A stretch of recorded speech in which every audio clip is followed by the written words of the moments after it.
In this video, we're gonna talk about whether Freshdesk can integrate with Shopify.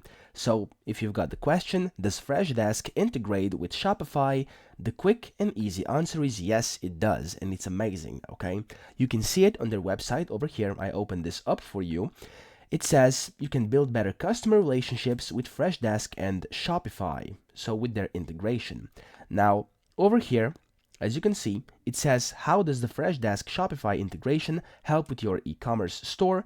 You can check the order history from Freshdesk itself. You can cancel and refund orders from your helpdesk software. You can control cart abandonment rates and collect feedback proactively, okay? And you can also connect multiple Shopify stores. So it's great, okay? And if you're looking for that, you should definitely look into Freshdesk and integrate it with Shopify.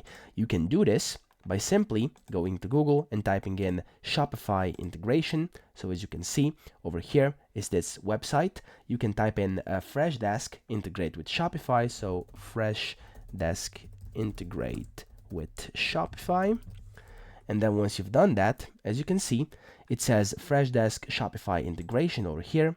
And you'll be directed to this website, which is freshworks.com/app/Shopify. You want to click install over here. And then you can enter in your Freshdesk URL to proceed. So simply type it in, click proceed, and then you will go on and you'll have to sign up and stuff like that. You'll be able to manage pretty much everything you want to manage. So that's it. I hope this video answered your question and helped you out. And if it did, please subscribe to the channel and help me out as well.